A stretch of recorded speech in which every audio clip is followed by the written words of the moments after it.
Thank you, Mr. Chairman. I'll be brief and yield my time since I'm kind of wasting my time here. I'll be honest with you.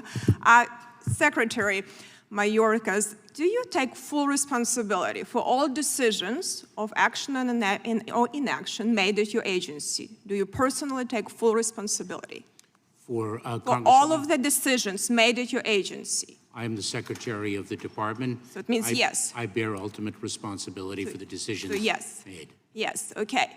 So you mentioned earlier that in your definition you have operational control of the border. Can you define what you mean by that?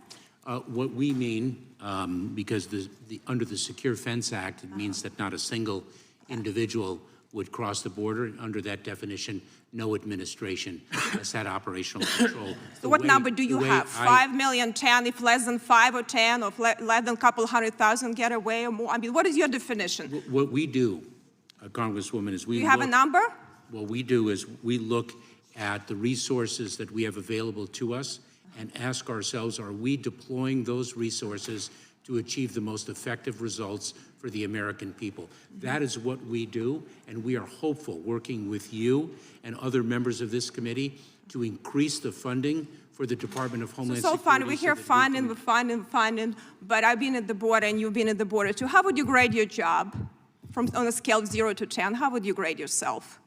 Congresswoman, I am immensely proud to work. How would you grade yourself? Congresswoman, I am immensely proud to work with the men and women of the Department of Homeland Security. No, yourself, Security. your job, not all of the women. I'm sure there are a lot of great men and women in your department. How would you rate your job as the head of your agency? It is the honor of my life. From 0 to 10, so you cannot grade it. How would grade your preparedness to this committee meeting on scale from 0 to 10?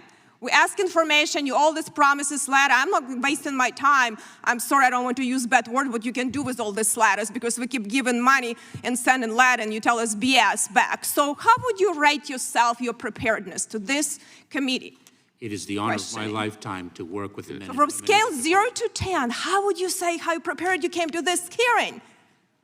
I will repeat what I said. So you're not answering any questions. You are not answering any Republican question. Is it something that your intent to not respond to any questions of Republicans, you came with that intent?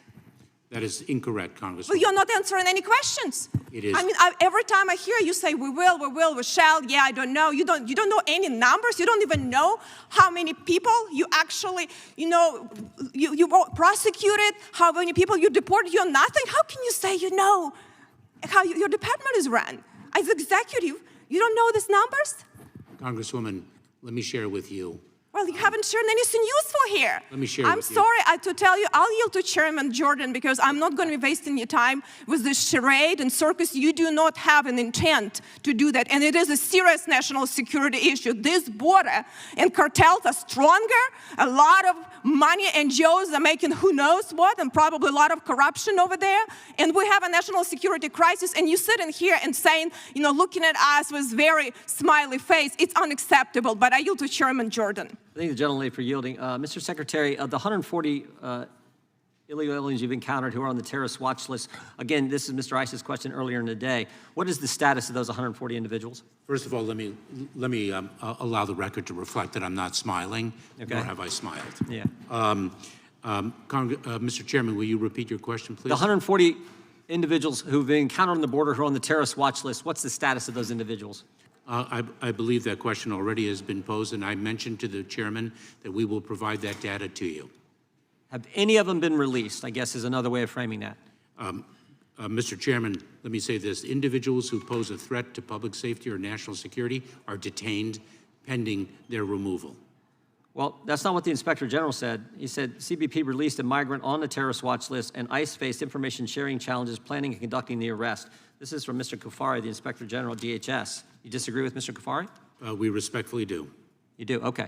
I would yield my time to the gentleman from Louisiana. I've only got 25 seconds. I'll just say I don't have time for a question because you'll be elusive. But I just, for the record, since we're stating things for the record, I've been in Congress 7 years. I think you're the most dishonest witness that has ever appeared before the Judiciary Committee. And I think I speak for a lot of my colleagues. This is such a frustrating exercise for us because our constituents want answers. They're tired of the open border. They're tired of people dying from Mr. fentanyl Chairman. overdoses, and it's your fault. It's my time. Mr. Chairman, point of order. No, there's no point of order in the middle of this. This is my opinion. I think There it's is- shared there by is a millions point of of American order. people. Based on the And you standard. show no Mr. Schwartz shame. cannot Chairman, yield this time is when she's based out of on the the room. standard that the chairman set out in previous hearings. Calling a witness dishonest is over the line that you drew at a previous hearing. I'm not pulling the words down. That speaks for the American people.